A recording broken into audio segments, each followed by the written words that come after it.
name is Dilshith Ajims, and my presentation is about business analytics, titled Business Analytics and Intelligence in the UK Clothing Sector from 2015 to 2024. The study focused on five major companies: Next PLC, Marks and Spencer, Asos, Boho Group, and Superdry. Using descriptive and predictive analytics, I examined how managed metrics like employee numbers, advertising spend, and inventory turnover influence profitability. The objective is to provide insight into how data analytics can guide strategic decisions into the retail industry, helping managers improve performance, efficiency, and competitiveness. The data was compiled using FAME, IBIS World, and verified through Kaggle. And I'm going to the next slide. It's like this is the title of the assignment. These are the table of contents, and this is the industry overview.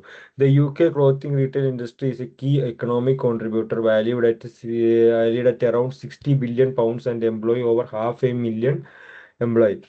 However, the sector faced a 2.3% contraction in 2024 due to inflation and reduced consumer spending. The shift toward e-commerce, omni-channel retailing, and sustainability has transformed market competition. Companies are investing heavily in artificial intelligence and data analytics for forecasting demand and optimizing inventory. Overall, the industry is recovering post-pandemic, but must continue embracing technology and innovation to remain resilient in the rapidly evolving retail landscape. And moving to the next slide is talking about the data compilation. For this analysis, I compiled 10 key financial and operational metrics for five selected companies between 2015 to 2024. These include revenue, employees, inventory turnover, advertising spend, operating profit, gross margin, liquidity, leverage, cost of sales, and operating expenses. Among these three are managed metrics: employees, advertising spend, and the inventory turnover, which managers can directly influence.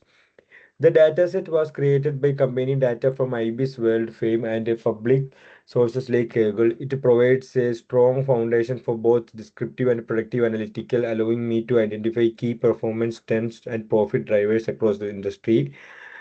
And this is the key metrics overview. This table summarizes the key metrics and their analytical purposes. Managed metrics include employees, advertising spend, and inventory turnover, which affect profitability through productivity, marketing reach, and operational efficiency.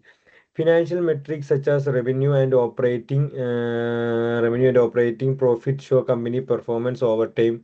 Efficiency, liquidity, and leverage ratios indicate cost control, financial health, and stability. Understanding this relationship is essential for interpreting trends in profitability and performance across the sector. Metrics like the current ratio and debt to equity ratio also help evaluate risk and investment decisions. And here we can see the revenue trend for all five companies from 2015 to 2024. Next, PLC and Marks and Spencer demonstrate consistent growth after 2020, largely due to digital expansion and brand diversion. Asos and Buhoman show high volatility driven by fluctuating online demand and logistics costs. Superdry, on the other hand, facing stagnation because of reduced marketing efforts and repositioning. Overall, firms that adopted digital strategies early achieved faster recovery after the pandemic. This indicates that digital integration and channel diversion directly enhance revenue resilience. Workforce trend analysis. The workforce trend analysis highlights sorry.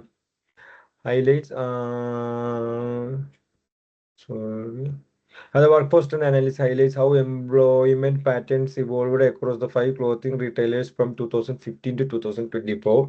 Mark and Spencer continues to employ the largest workforce because of its wide store network, whereas Asos and Boho show gradual increases as they demand e-commerce operations and logistics capacity. Next, PLC demonstrates strategic workforce optimization by integrating automation, resulting in stable productivity with reduced labor costs. Superdry, however, shows a slight decline due to restructuring. These findings indicate that investing in digital upskilling, automation, and efficient labor management directly contributes to improve competitiveness and operational resilience in the retail sector.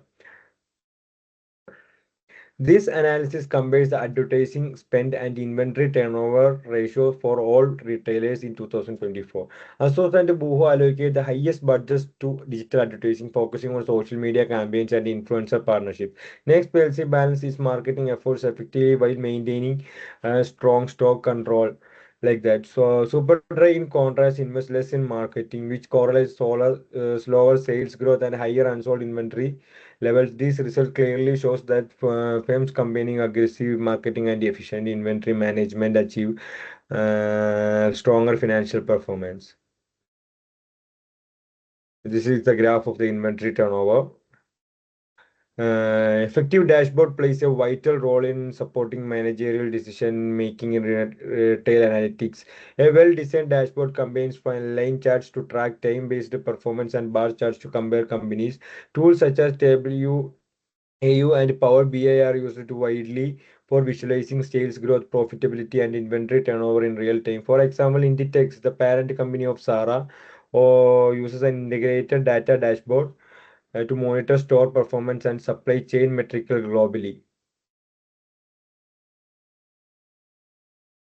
This slide presents the key descriptive statistics summarizing the performance of the five retailers. This mean and median values illustrate the central trends in revenue, employees, and profit, while the standard deviation reveals variability across companies. For instance, the wide deviation in revenue and advertising spend reflects differing strategies, brand sizes, and customer bases. Inventory turnover also varies, indicating diverse stock management practices. These statistics highlight that managerial control over employees' advertising and inventory strongly influences financial outcomes. These correlation and regression analysis explore how managed metrics relate to profitability. The results show a strong positive correlation between operating profit and advertising spend, as well as between profit and employee count. The regression model explains 82% of the variation in profit, indicating strong predictability. um, Capability. This demonstrates that companies investing strategically in marketing, human capital, and effective inventory system achieve higher profitability. This is the model evaluation. The predictive model developed for this analysis is both statistically robust and practical. Its high R-square value confirms reliability, while the use of controllable metrics like employees and advertising makes it valuable for management. However, it has limitations because it does not include external factors such as consumer confidence, inflation, or emerging fashion trends, which also influence profitability. Despite these limitations, the model effectively supports budget allocation, workforce planning, and market optimization. Overall, the predictive analytical strengthens managerial decision making by transforming historical data into forward looking insights that enhance performance forecasting and business sustainability. While moving to the next slide, these are the recommendation and conclusions of this presentation. Based on the overall findings, two key recommendations are proposed. First, clothing retailers should prioritize data-driven digital marketing strategies, leveraging social media and analytical to improve customer engagement and brand visibility. Second one is like that operational efficiency must be enhanced through AI powered inventory forecasting and employee performance analytics. This study includes that managed metrics such as workforce size, advertising expenditure, and inventory turnover are primary profit drivers in the UK clothing retail industry. Therefore, business and that embrace pretty analytical and continuous digital transformation will maintain a competitive edge and achieve long-term profitability and growth within the market. So these are the references that I use for this presentation. And thank you for your time and